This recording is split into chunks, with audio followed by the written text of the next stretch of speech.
Realtors Who Read. It's me, Jeanette Johnson, and Kaya. Lindsay, hello. Hello. And we've already broken down Throne of Glass and how we think you should read it, right?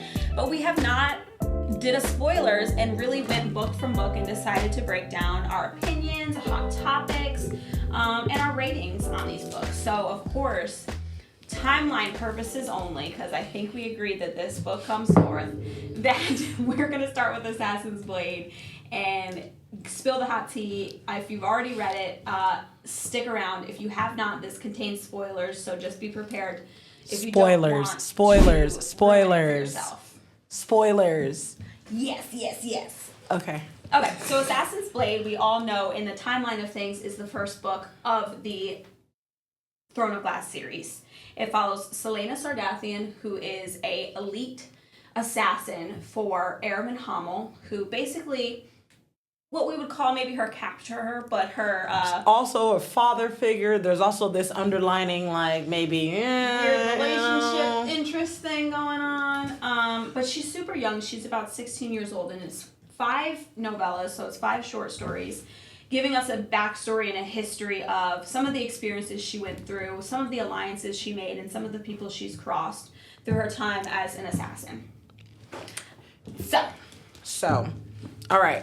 What's your opinions? Let's start off with opinions first, and then we'll go into details of like why we've come up with these opinions. Okay, so we're not going to talk anymore. I know we talked about this in the previous, so we're not going to talk anymore about the order anymore. So let's say that this was brand new first impression of the book series. Yeah. I like that it's broken up into the little stories because it makes it easier for you to have a real stopping point, because as a reader, I go chapter to chapter, don't know when to stop, pretty much have to fall asleep reading books. But when they are broken down the way that they are, it makes you feel more comfortable stopping. Almost like in parts, like when books have part 1, part 2. Yeah. Exactly. So I did like that aspect of it. It is a good, I guess, introduction into, the character. You get to kind of know her a little bit. They don't dive super into hers. I guess you do get to know her a good bit, though. I mean... You get to know her a good bit, but what's interesting is, like, there's almost a backstory to this backstory. So this is her backstory of how she's already an assassin, and she's already a well-trained one. So when you get into this, I really look at it as a way to introduce, like, some of the characters, some important catalyst characters that end up being shown later on in the series. I feel like that's more so the purpose of this book. Yep. But it does give you a little bit of like a history of her naivety, I think. But there's a backstory to this backstory that does not require an entire book, and it's told within the books itself. You start to uncover a little bit more about who she is, especially as the series develops. Yeah, and I want to say that was in Queen of Shadows, when that starts becoming more of like her history, because after she's goes away and comes back, then she's introduced into another character. To Arabin, trying to pretty much squash ties with him on that. So yeah, this gives you a good understanding of like even who Arabin is. I think that's important. I do feel like you get a lot out of Arabin, a lot out of a character named Lysandra, because as someone who didn't originally read this, the character of Lysandra does come up later on, and you kind of don't understand the issue. They do touch on it in the other book too, but this gives more of a understanding of kind of the animosity that she has for her. The relationship they had too, because it's like so strangely toxic in this book. And tied together, because I do feel like they both have this relationship with Arabin, and it's completely different because one is almost more like a daughter. Well, he uses Lysandra almost as like, so think of Selena and Arabin's relationship. He took on Selena when she was, really 8 young. or 6. I gotta get the exact age, but it was like 8 or 6 years old, and she basically, her parents had died. And he found her, and he was like, okay, I have this assassin's keep. I'm going to bring her into my domain, and I'm going to train her to be basically my right hand. So at 16 years old, she's now this like top elite assassin. He sends her on all of her missions. And people don't know her identity either. They keep her masked, so then there's this allure. So a lot of times people don't know how old she is. Yes. I'm sure most people assume that she is older than she is. And the few people who do discover how old she is, they don't make it too long. So they don't get to see who she actually is. But her reputation is all throughout Ardalan. So she's very popular, and beyond that, other continents even know who she is. So she has all this skill set, and she has this strange relationship with him, but he showers her in gifts and wealth, and it makes her character very like she wants finer things, because yes. even though with the upbringing she potentially could have had, and even the squalor in which like a lot of the other people live in she's her sitting city, pretty. she's doing really well. Money, likes to spend it. But in the back of her mind too, she understands that the money that's being spent is money that she's gonna have to pay back, because she is indebted to Arabin, which is kind of like that manipulation thing that he does over her. He's like, okay, I'm going to use you, and I'm going to but then I'm going to shower you in all of these gifts and give you this lifestyle, so that way I can use you again. And it's interesting throughout this book because you kind of see that start to break down, and it really kicks right off with the Pirate Lord story. So let's touch base, I guess, on that one, since we're already in it, and our thoughts on that, because... All right, so with the Pirate Lord story, I do like that she cares about people, because they try to kind of shine her in this light like, oh, like maybe she's a little spoiled, maybe she's a little more self-centered about things. But when push comes to shove, she's a good person. Yeah. And she doesn't want to see something horrible happen. It also, I feel like, was a good catalyst for when her relationship with Sam was able to change, because prior to that, who Sam even is, and he is a critical character in her life and just her development throughout the story as well. Yep, and they essentially kind of grew up together as well, but they've always been pitted against each other because, daddy man, aka king of the possession. Yes, exactly. In competition, yeah. Exactly. Like how he is with Lysandra is the same thing he does with the relationship with Sam. With Sam's relationship, though, he makes it very clear that she is number one. So it almost makes it seem like Sam is someone always at her heels. Like if she's not on top of things, this is who he's going to replace her with. Yeah. So it makes it so that it's hard for you to have friendships when everybody is essentially your competition, which is a part of the manipulation, isolation that he loves. He loves. And then she's confused. And this is kind of just like an overarching thing, not even just with the Assassin and the Pirate Lord, but it's very interesting to read this book. And I think a lot of my opinions for why I wanted to read it forth is because the foundation of this book is that she's this elite assassin, right? And I think I just could not separate that statement and then some of the actions that happen in this book and then her age. But after reading like the entirety of the series, you understand that this is such a critical book in the sense of like it really shows how much she grows. Not even just with age, and I do think that I wish that Sarah had aged her up even more past this book. I wish that, because this is only like, it's in year increments. So because of that, it's like she's still super young toward the end of the series, like 19, 20 years old. I wish that from this book, where she's 16, that they would have aged her up to like 19 in Throne of Glass.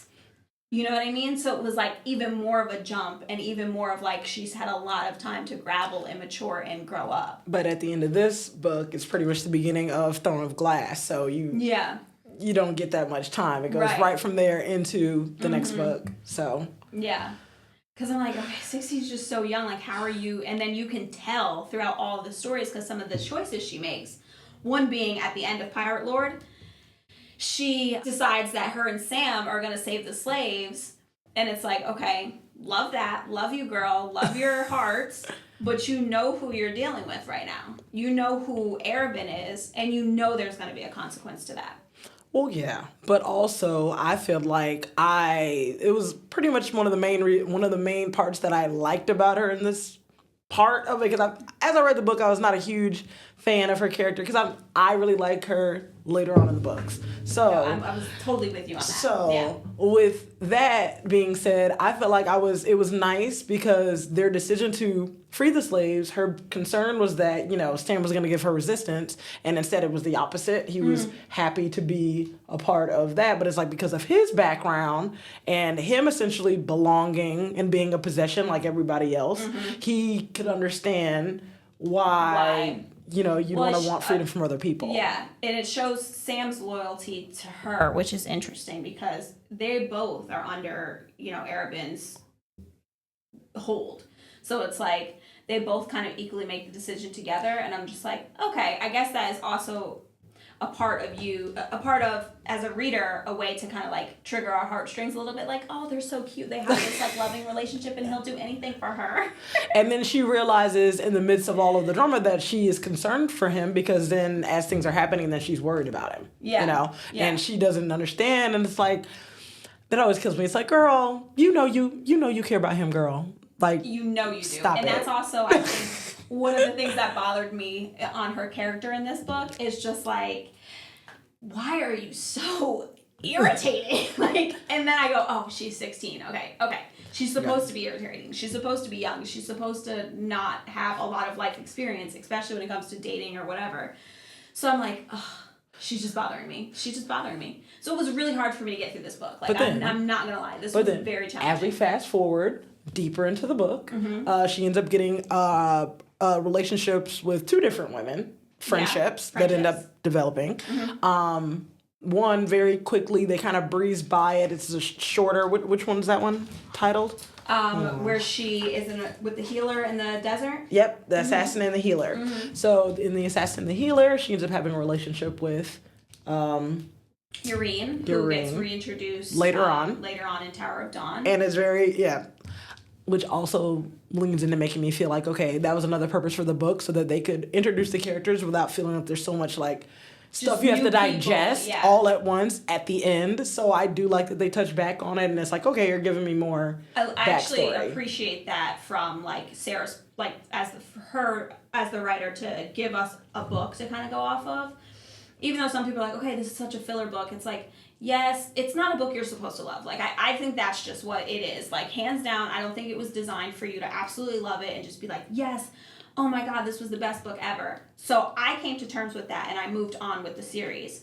But it is a critical piece of just like information, and it's a critical asset to when you read the further books. You're not then seeing all these characters and be like, why are these people coming to her beck and call, or why are they coming to her saving grace? And it's like, oh no, she has always had a reputation, and it has been a long-lasting one, and they're willing to fight and stand for her because she has always been willing to fight and stand for the underdog. Even people that she doesn't know, because in the relationship that she has in the assassin and the healer is the woman is in a position in which, young lady like herself is in a position in which she's kind of gotten trapped and is getting manipulated by her boss, and is something very mirroring to the situation that she has going on herself, and because she does have money and influence and power, she uses that to be able to help her, not only to be able to kind of defend herself, but to show her, this one probably the first time, that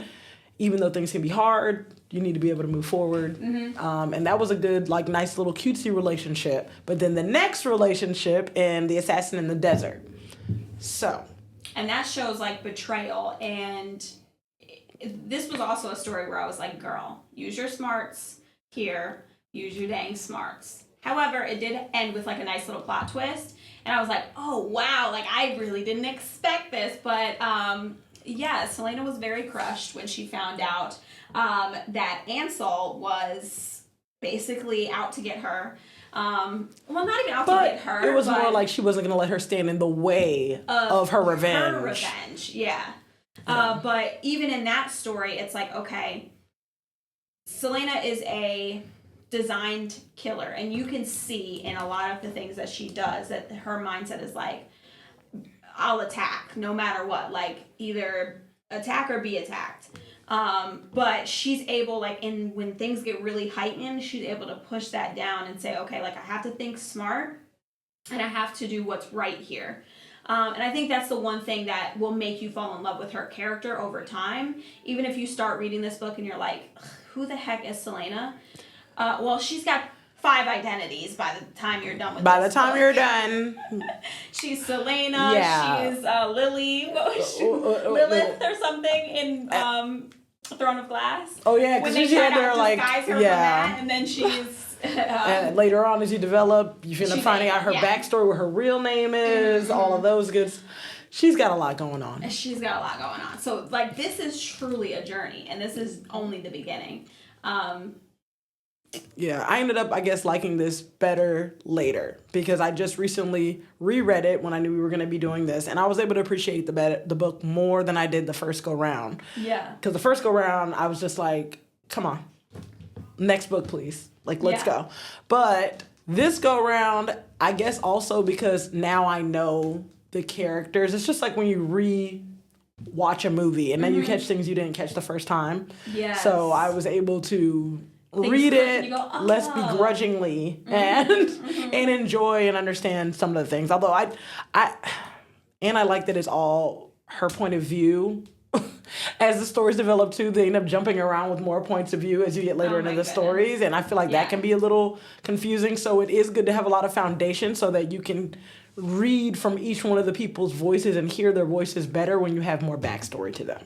Yes, because this is all in. I mean, it's the whole series is written in third person. So if you're not a third person reader, then buckle up. This is a lot. Like when I tell you, I've never actually dove into a book that had so many perspectives, but the further on you get, you end up entering chapters that are like completely separated from what you just read. So you have to bounce around and kind of like remember what's happening. It's nice to just have just Selena in this one, and even in Throne of Glass, it's like just really. It's Selena and it's Dorian and it's Kael, but it's all in the same world, I guess. It's like they're all in the same space. So you're really think about how a TV show will just be like, okay, we're in this scene. We're all in the hospital at least. Yeah, it's like the conversation between these two characters. So you're at least still in the same vicinity, but the other books are like, I'm over here, and then throw in these people. And then we're just going to put it all together.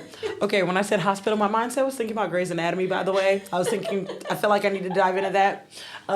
Grey's Anatomy, there's like different plot lines, but they're all under the same umbrella is what I meant. I want you guys to read and be like, what hospital? I mean, are there any hospitals in here, or they should be ending up in hospitals? Look, they're third world. They're third world in it, fourth world in it, fifth world in it. They have Well, no, they don't. They don't have magic.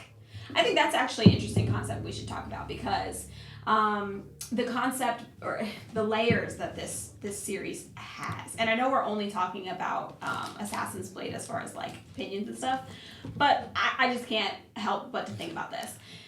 This book starts off with something so different than where it ends up. You think this is going to be like a total action-packed, like, kick-ass girl who's just fighting people and, you think that there's going to be some evolution, but it's like it totally takes a completely different route. Like, we start bringing in magic, we start bringing in creatures, we start bringing in fairies, we start bringing in so many different layers.